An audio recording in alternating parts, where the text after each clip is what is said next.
Seguimos juntos en la mañana de este domingo en que contamos a 23 de septiembre del año 2012. Ya entramos en el otoño.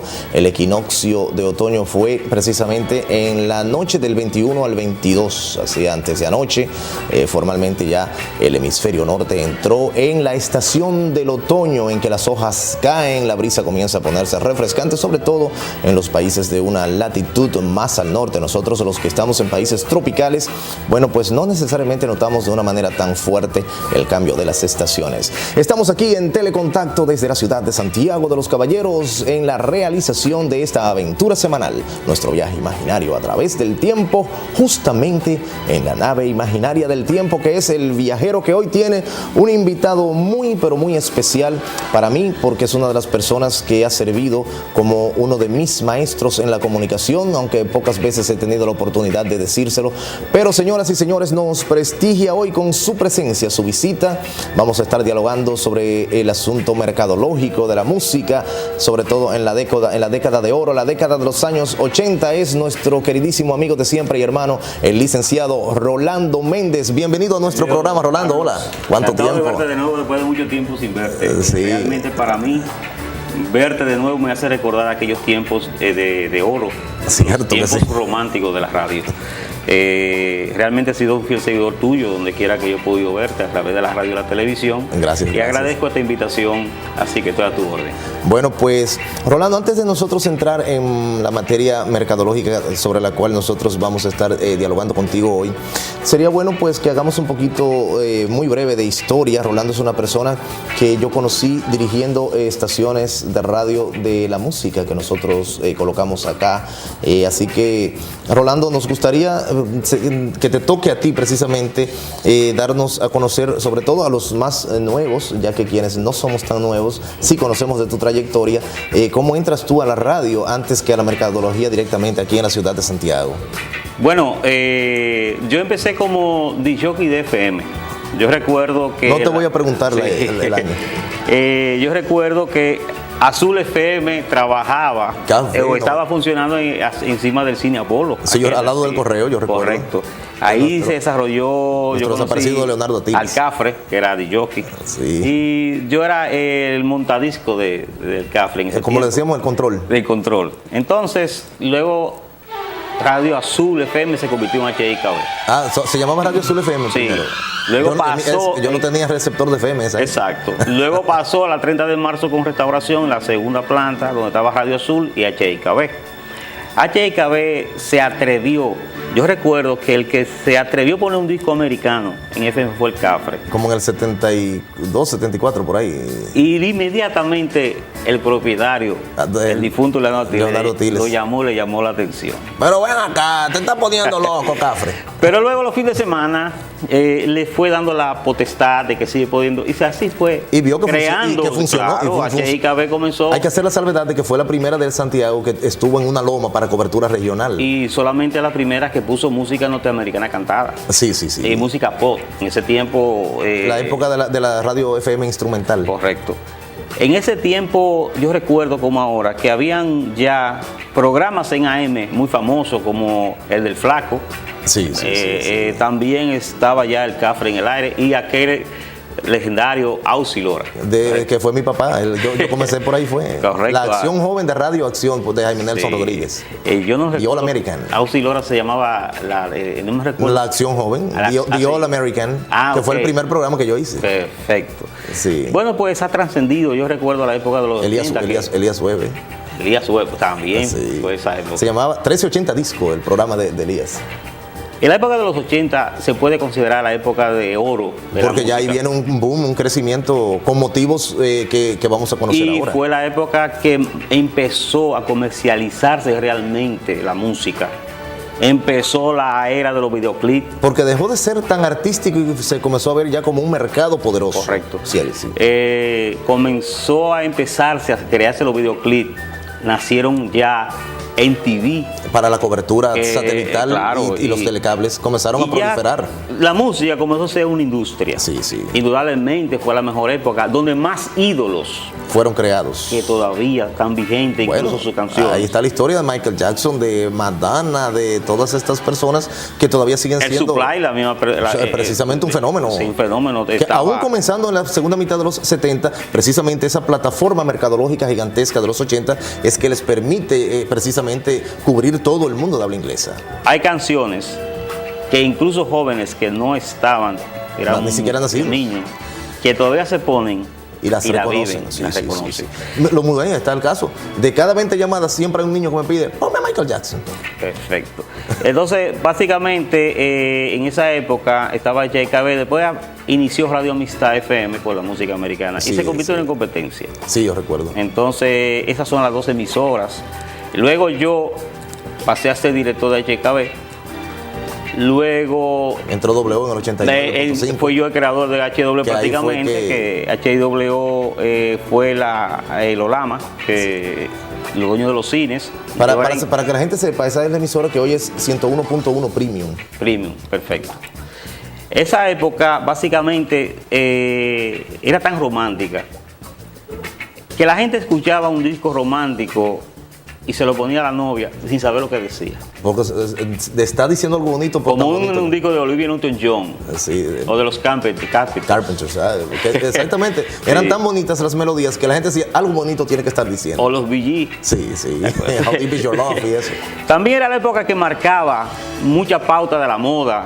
Si John Travolta se imitó muchísimo en la moda. Los pantalones. Nacieron los pantalones campana de Jimi Hendrix.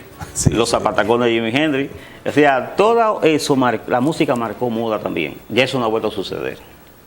Ya eso no ha vuelto a suceder más nunca y creo que no volverá a suceder para mí. No, ya el mundo es muy distinto. Totalmente diferente. Hay influencias muy diversas y realidades e intereses muy diversos. KB fue la primera emisora que tenía el derecho de poner música en monumento, en una bocina. ¿Verdad? En las 4 bocinas campanas que había. En las 4 bocinas. En el monumento, que la gente no recuerda eso. Y ahí fue que se pegó Barry White. Sí. Todo el mundo escuchaba Barry White. Entonces, con el ritmo hustle. Sí. Pues bien, Carlos, yo creo que realmente esa época no volverá. No, yo creo que básicamente la música de los años 80 fue una música trascendental, fue una globalización, marcó moda y creó los grandes ídolos de la música para toda la vida. Antes de continuar, yo quiero hacer un momento para precisamente decirte por qué quizás tú sin saberlo serviste en aquel entonces mucho de inspiración para mi carrera, Rolando. No es que tú me lleves tantos años, sino que tú comenzaste primero que yo. No, pero éramos pichones aquí. Sí, con inquietudes. Yo vivía, como gracias a Dios hasta el día de hoy vivo, en Jacagua, y allá en aquel entonces todavía yo no tenía receptor de FM hasta ya la segunda mitad de la década de los años 70, cuando yo comencé a escuchar música en inglés, como le decíamos, música americana, aunque no fuera americana, que pudo haber sido inglesa o australiana. Comencé a escuchar Loving You de Minnie Riperton en AM, que eso fue una cosa que sonó. Esa fue la primera canción en inglés que yo me aprendí. En ese entonces sonaba en AM Kung Fu Fighting de Carl Douglas y la música de Barry White, que era, esos fueron los que temas. Que tú tienes de fondo casualmente. El tema del amor de Barry White. Más famoso que fue himno de muchos programas, ese fondo que tú tienes. Desde ahí. 1987 a donde suena eso en el Cibao. Y creo que fue lo primero que se pegó de Barry White. Sí, que todavía él era más músico de orquesta. Sí, era más director de orquesta. Amor Ilimitado, Love Unlimited Orchestra. Bueno, pues entonces cuando tú estás en la etapa de KB, yo era un muchachón todavía, cuando eso, todavía se le escribía cartas. A Elías Webb y a Auxilora, yo comencé escribiéndole cartas para que me saludara. Uno enviaba la carta y 4 o 5 días después que el correo entregaba. Sí, claro. Y por ahí vino mi interés. Yo siempre decía que tu voz era la mejor voz grave, porque era una voz definida. Gracias. En aquellos tiempos, ¿te acuerdas? Sí. Y yo te dije, pero Carlos, haz radio, que tú tienes una voz grave. Siendo un muchacho ya tú tienes una voz grave. Sí, lo que pasa es que uno se sacó esa voz, pero yo, imagínate, un muchacho en un campo que de milagro sabía limpiarme los zapatos. Aún así, mira, yo tenía 15 años cuando yo comencé haciendo el programa de Radio Acción conjunto a Dino Bloise, que hoy llega de visita desde Estados Unidos casualmente. Bueno, pues el asunto es que en la forma en que tú manejabas de una manera tan moderna para ese entonces la música y la programación de KB94, yo desde esa edad observaba precisamente esa forma que me daba cuenta que era distinta a la radio latina de ese entonces, que tiene sus méritos, por supuesto, no vamos a quitárselos, pero yo me incliné siempre con el interés hacia este tipo de música y hasta el día de hoy pues he vivido prácticamente de ello. Entonces, recuerdo cuando el cambio de programación de KB94 Música Latina, que tú me buscaste en ese entonces como la voz precisamente de la identificación de la estación y para animar, en esa época es que yo, sin tú darte cuenta, yo aprendo a soltar esa misa que era la radio de KB94, y aprendo contigo, con tus influencias, a ver las cosas desde un mundo más alegre, más distinto y más entonado, a jugar. Nunca se me va a olvidar que quizás para ti fue algo rutinario como director en KB, eso fue en el 84. En el 84. Entonces, increíble, yo era un locutor de música americana, pero sin embargo yo fui el primer locutor de la época latina de KB entonces. Y yo era el director más joven de la República Dominicana, porque cuando yo asistía a las reuniones, exitoso, con el apoyo de Aquiles, que siempre se merece nuestro respeto. Me decían todavía. Bueno, de hecho, todavía el apodo es Rolandito, hasta el día de hoy. Bueno, pues el asunto es que nunca se me olvida, tú entraste un día a la cabina de KB y desde ese día, quizás para ti fue rutinario, como acabo de decir, me diste una instrucción y ahí fue que yo pude ver que la entonación era lo que hacía la gran diferencia. Yo recuerdo que en el dije, seguimos adelante, son las 11:02 aquí en KB94. Me dice, pero haz la cosa que se sienta toda la alegría. Y di, KB94. Y de ahí a mí se me abrió la mente y precisamente vino un cambio para yo hacer comerciales y todo eso y ver el mundo desde otra alegría distinta. Mira, hace un año y te estuve buscando, porque hay un programa que yo todavía quiero hacerlo por radio, que se llama Mientras la Ciudad Despierta. Ay, espérate. Yo iba para allá, pero te me fuiste adelante. Raimundo Víctor, cuando yo, mi tía, que en paz descanse, compró el primer radio de FM de tubos, y yo pude comenzar, los domingos yo escuchaba a Raimundo Víctor, que después lo hacía Leo Antuñán, por un tiempo, cuando Ray se fue a estudiar fuera. El mejor programa de esa época y el que a mí me inspiró incluso a ser el viajero años después fue, no puedo decirlo Mientras la Ciudad Despierta, tengo que decir Mientras la Ciudad Despierta. Fue un programa exitoso, ese fue la mañana tempranito, como country y soft rock. Incluso había otro programa que se inició, y tú hiciste algo parecido en Amistad, que se llamaba El Madrugador. Que era para dirigido a los estudiantes que se iban para madrugando. Y los estudiantes de medicina y todo eso. Y uno le ponía la música con peticiones para que ellos se motivaran y no se durmieran. Sí, todo eso lo recordamos. Y después, que era de KB94, grabada con la voz de Juan Lugo Villar, que era Latitud 100. Las latitudes más altas en música. Que me tocó a mí hacer. Que en paz descanse, ya Juan, este año murió. Sí, verdad que sí, Juan Lugo Villar. Estaba después de enfermo. Tú sabes que yo he recibido muchísimos emails desde diferentes partes de Estados Unidos, de gente pidiéndome que si yo recuerdo cuál era la voz grave de KB y si hay alguna grabación. Y digo, sí, ese era Juan Lugo del Villar. Juan Lugo del Villar. El asunto es que después hicimos en vivo la voz tradicional de KB.